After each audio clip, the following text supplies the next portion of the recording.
Hello, I'm Father Joe Roesch of the Marian Fathers of the Immaculate Conception. Thank you for joining us as we continue with our year-long journey reading the diary of St. Maria Faustina Kowalska from beginning to end.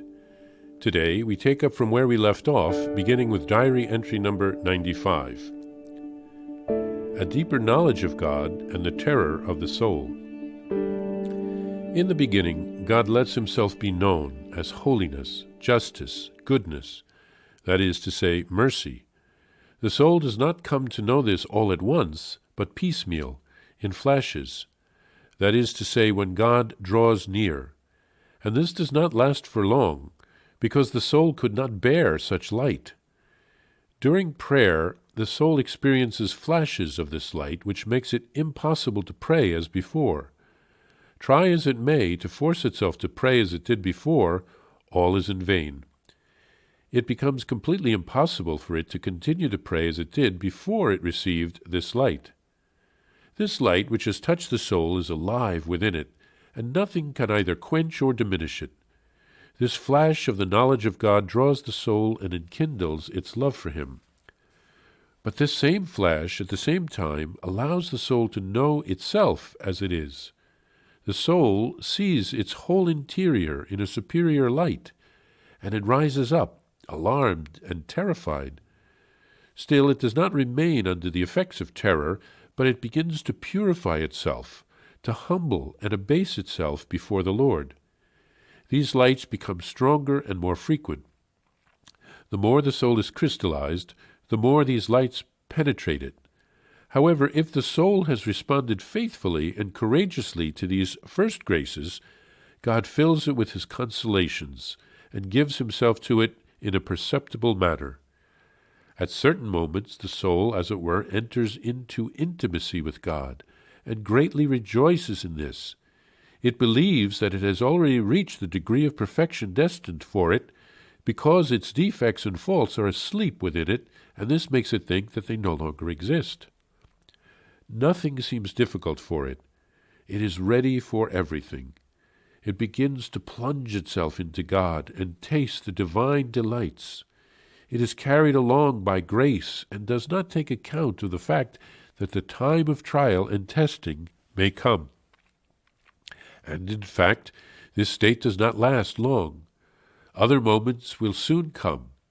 I should add here, however, that the soul will respond more faithfully to divine grace if it has a well-informed confessor, to whom it can confide everything. In this section and in those that follow, St. Faustina gives us a glimpse into her soul. As I have said, she was a victim soul, so she had a very special vocation. She suffered with Christ in reparation for the sins of others. All of us need to grow spiritually and to be purified. We can liken this to the basic training of a soldier or a sailor or boot camp. But then there are special types of soldiers and sailors, those in the special forces, the Navy SEALs, the Green Berets, etc. They must receive a specialized training that other soldiers and sailors don't receive. That is what St. Faustina is speaking about in this section, and especially in those that follow. She was destined to have a high place in heaven, so she had to undergo a purification unlike what most would have to go through. We can think of St. Padre Pio and St. John Vianney, the Cure of Ars, battling the devil. In this first section, St. Faustina speaks of God revealing himself as mercy, that is, holiness, justice, and goodness.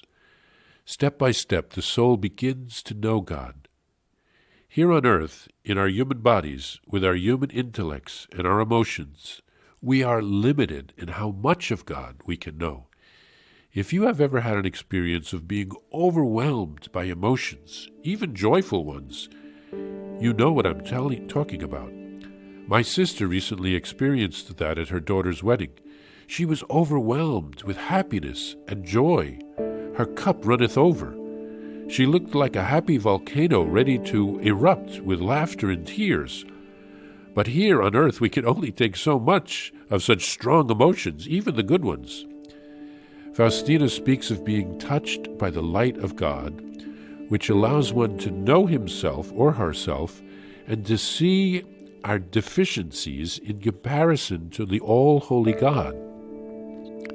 So at this point in the journey, if we respond well, she says God consoles the soul and gives himself to it.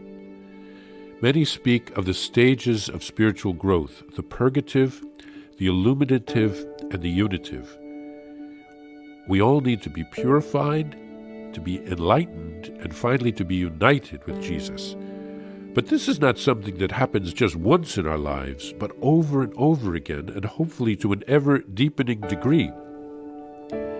During the first phase that St. Faustina writes about, she says that the soul thinks that it has quickly reached the destined degree of perfection that God had intended for it, because its defects and faults are asleep, hidden behind the consolations of God. And it appears that these defects and faults no longer exist, but they do. And so more purification is needed.